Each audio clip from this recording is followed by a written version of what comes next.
Well, hey everyone, this is Eric, and today I'm going to share with you 5 different tools you can use to help create amazing art. Now, these are tools I've been using a lot over the last couple months because I just finished up this brand new series. It's called Drinks and Feathers, and it features these 3 birds and just kind of fun, hilarious situations. So what I thought I would do is show each piece of art from the series and then also talk about one of the tools for each image that I've used. So let's get started with image number 1. It's called Trouble at the Treetop Lounge. So you can see here from the sketch, it's just 3 birds having a great time in trees with a couple of drinks, kind of coming up with their plans for the weekend. Now here's the original painting. Oh, it's kind of taller than a table. Sorry about that. I'll just kind of pan like this. So this image shows these 3 birds are just hanging out in the trees, like I mentioned, having a couple of drinks. And I love bright colors. I love sharp lines, and I love storytelling. And so when I created this image, I thought, there's a story here with these 3 birds. Maybe I can turn this into a whole series. And that was kind of the start of it. So here they're kind of deciding what they're going to do for the weekend and kind of coming up with their plans.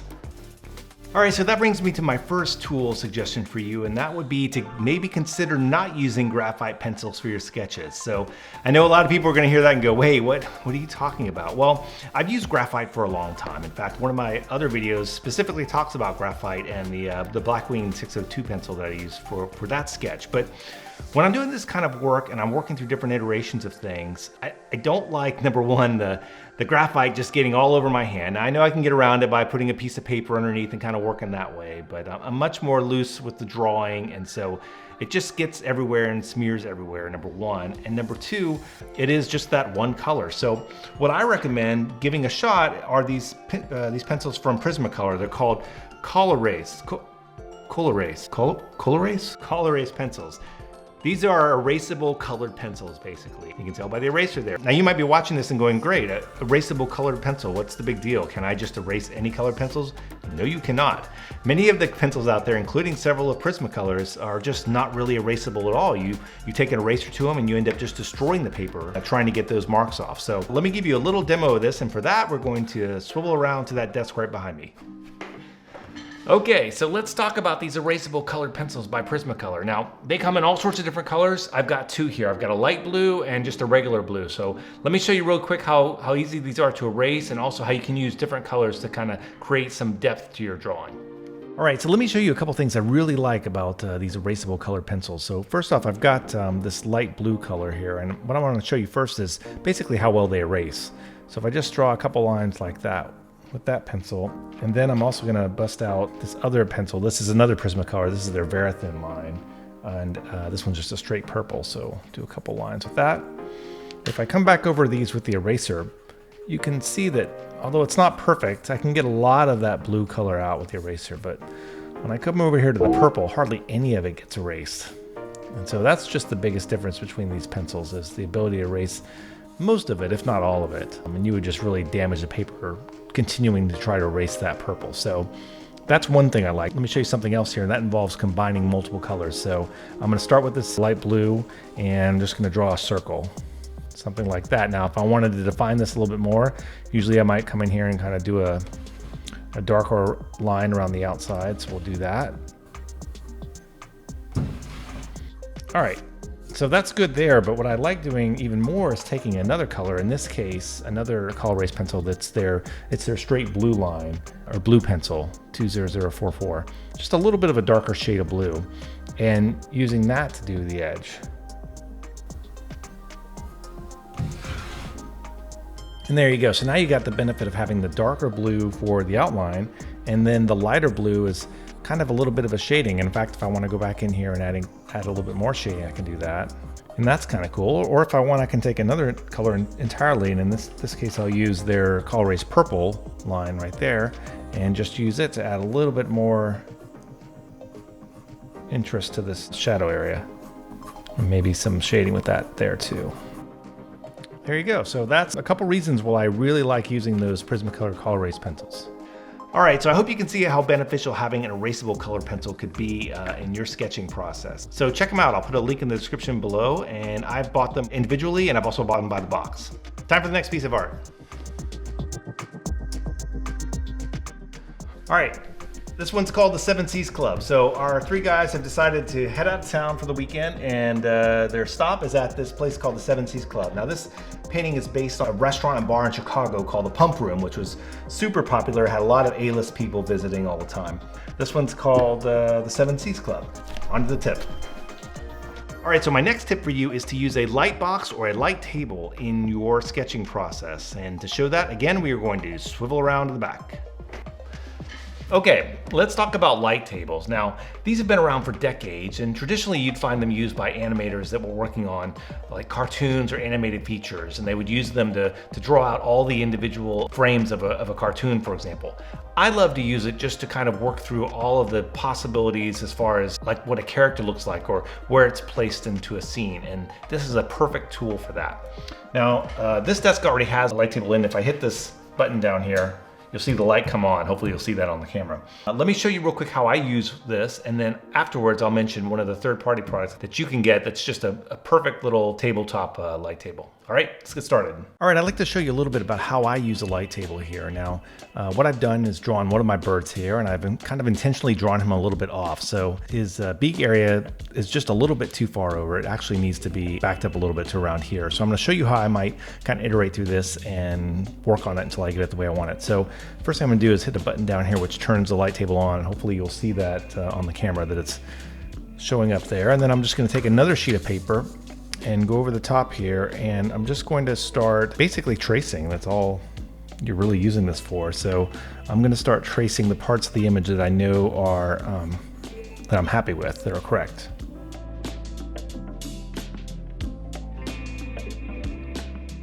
All right, and then to make that correction, basically all I'm doing is just sliding the image over to find out where I want that beak area to start. So we'll say about right there, and then I'm going to continue tracing using the beak underneath.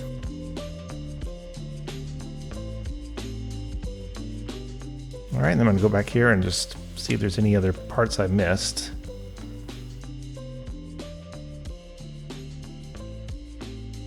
That's it, let me turn that off.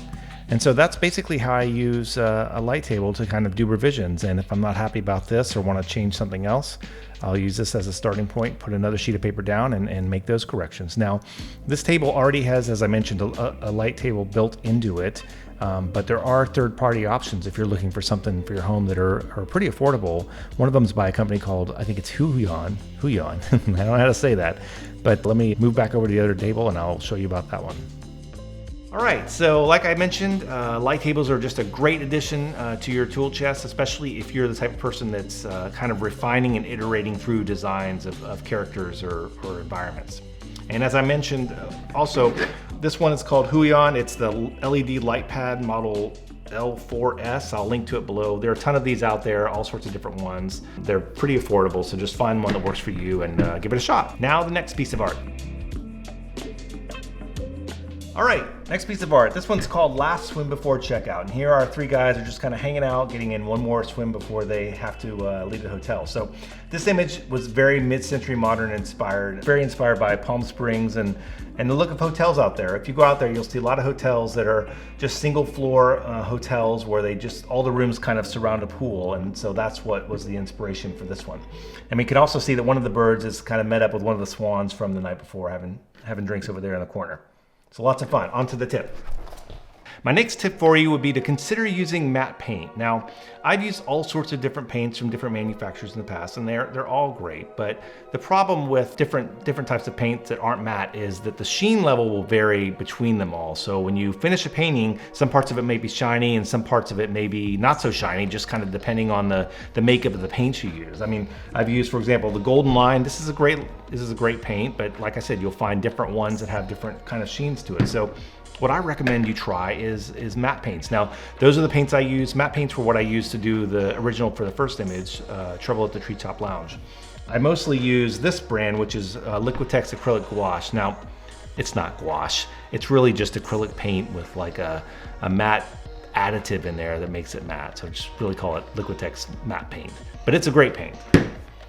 I just also picked up a sample of this Golden line, which is, it's called So Flat Acrylics. It's their new matte acrylic line. They had a matte acrylic prior to this, but this is their new one.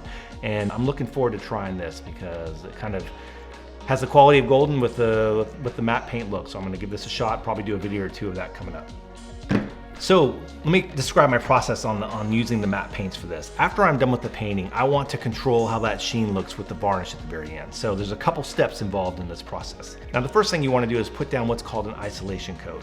I'm not going to get too detailed into that right now, but just know that there are products out there, like Golden has an isolation coat product, and you can also make your own out of different materials from other manufacturers. So the idea is that isolation coat protects the painting underneath from what you're about to do on top, which is add the varnish. So put the isolation coat down first. Once you've done that, the way I work is I like to use these Liquitex spray varnishes, and I have a matte and a gloss. The cool thing about using an isolation coat is once you do that, you can kind of use these in whatever ratio you want to get that sheen to look the way you want. So what I typically do will be like 1 coat of matte varnish spray. This is the Col-Erase line. And then one coat or 1 or 2 coats of the gloss after that. And I kind of let them dry in between. And that kind of lets me just dial in the sheen exactly where I like it. If I want to add a little bit more matte later, I can do it afterwards. And the reason I use the spray is because if you've ever tried to brush varnish on, I mean, it can look good, but I've never been able to get it to where I don't see the brush lines. No matter what soft brush I use or how I, load the brush or how much varnish on, it always ends up showing those brush lines, and I hate that. So I've switched to the spray and have not, turned back. So obviously use these outside, but they are great products. And so that's the whole matte varnish tip there I have for you. Next piece of art. This one is called Deep Conversations, and it was just really inspired by the kind of funny banter back and forth between animals. So we have a dog, Shiba Inu, his name is Bento, and if you know anything about Shiba Inus, you know they're basically like a cat in a dog's body, very aloof. And then we have 2 cats. They will all try to communicate with each other and never get their point across. One of them wants to play, one of them wants to be left alone, and they just kind of argue back and forth. And so this image is inspired by that. And here I have one of the birds just kind of squawking about something very philosophical while the cat just doesn't, care at all. So this one's called Deep Conversations. On to the tip. All right, my next tip for you is really geared towards those of you that basically do all of your work digitally, and specifically Illustrator. So sometimes I will paint in Illustrator, sometimes I will paint with acrylic paints, and sometimes I'll do both. I'll start in Illustrator and then decide I want to paint it and go paint it afterwards. So if you are an Illustrator lover, I highly suggest this set of plugins by a company called Astute Graphics. They make this tool set, which is just amazing and really helps you be more efficient in the process of creating art. And to show you this, I'm gonna give you a little bit of a demo. We're gonna swivel around to the desk right behind me. So as I mentioned, this tip is really for those that use Adobe Illustrator. It's a set of tools by a company called Astute Graphics, and if I bring up the menu here, you can see all the plugins that are included as part of their subscription. Now, I don't use most of these. In fact, I only use a couple, but I love them so much, I just wanted to tell you about them. So the first one up here on the left is called InkScribe, and think of it as like a pen replacement tool. So if I come in here, for example, and draw a shape like this, you'll see a couple things. One, this little toolbar up here with additional options. If I hover over a point, it'll tell you if it's a corner or a smooth point. And then you also see these handles here. These are called ghost handles. So if I click and drag, it's like activating the handles for those points, and then I can use them and pull them around as I need to. Now, if I move them enough, something else will happen. You see that S appear. That means that I've now created this straight line, so I will be transforming this point from a corner point into a smooth point, and there it is now, a smooth point. Another way to do that is just to double tap on a point. So if I do that, it's now a smooth point, or I can double tap it again and it's back to being a corner point. So just a really, really versatile tool. And I've really just kind of scratched the surface of it here, but I love it so much more than the native pen tool. Another tool I love is called Dynamic Sketch, which is up here in the upper left. So think of this as like just a really, really refined tool for creating smooth lines, if that's what you like, or just smooth drawings and sketches. And what I mean by that is I've got it set to respond right now to stylus pressure, with the thinnest part being 0 points and the thickest part being 20 points. And I've also turned on this string function. So as I draw, you see that string, it's pulling the line behind it. And what this does is it allows you to create really, really smooth lines, because you can just get really, really nice curves and shapes, because you got more, I guess, room to work with when creating that. And so I'm going kind of thick to thin and just kind of moving things around. And here I'll kind of go extra thick and then just thin to end it out. Okay, so what's really cool is you can come in here after the fact and make changes. So if I decide, you know what, the thickest part shouldn't be 20 points, maybe it should be, I don't know, 33 points, something like that. Or I can grab this graph and pull it down like this to make changes. So just a really, really versatile tool as well for creating smooth curves and lines when you don't want to use the pen tool to do that. You'd rather just kind of do something closer to freehand. Now the last tool I'll show you is with this shape here, and it's under the Path Scribe and Vector First Aid tools over here. What it does is it allows you to basically refine your shape a little bit so you don't have, in this case, so many unnecessary points. If I click on this, you can just see a ton of points all over there. They're just not necessary. So I can come over here into Vector First Aid and click this button here. If I click on that, it instantly removes the points that I don't need. And if I look down here, it tells me 26 points were removed. So Path Scribe and Vector First Aid are really, really cool tools for just making adjustments to your objects when you get to the point where you've messed with them enough and now you want to kind of clean them up. And that's kind of the artist that I am. I like to have all the shapes as clean as possible and all the unnecessary points taken out. So that's the set of tools. And like I said, I've just scratched the surface, but it's Astute Graphics. And if I show you, here's their website here where you can see everything about their tool set and watch some videos and things like that. So just a really, really fun, cool addition to Illustrator, and it just vastly improves my workflow. All right, so I hope you like that. The company is Astute Graphics. Again, check them out. All of their tools are awesome. Last piece of art. This one's called Lovebirds. Now, this image features those two birds we talked about earlier, and they're basically just hanging out having drinks at a little, kind of like a home-based bar. And the inspiration for this came from a house that I went to recently where the owner had like this bar in a side room of his house. And it was like so cool because the moment I sat down, my whole mood changed. I was just having a great time. There is definitely like a change that happens when you sit at a bar, even if it's in somebody's house. So if you've ever seen that, it's awesome. So this image is inspired by that, and these birds are just kind of hanging out. Very, again, mid-century modern inspired as well. And it's called Lovebirds. On to the last tip. All right, so my last tip for you is to find a mentor. Now, mentors come in all shapes and sizes, and I'm just gonna share my personal experience. I've been working with a guy named Noah Elias for the last couple of years. He's done a lot of work with Disney and Costco. I think he did some cars for Fast and the Furious movies. Just a great guy and a working artist to this day. And the way he's helped me is not just figure out the type of art I want to create, but how to reach those people that are interested in that type of art, and then how to create art that resonates with them. So if you're looking, and again, this is something that if you're looking to create art as a business that we're talking about here, not if you're just looking to create art for your own personal benefit, then have at it, no problem. But if you're looking to create a business, I really recommend finding a mentor, because they're going to be able to help steer you and guide you in a way that would be much more difficult. Even just watching YouTube videos doesn't really give you the sort of direction that like that one-on-one help can have. So like I mentioned, I've been working with Noah. He has a program called Noah University. I'll link to it below.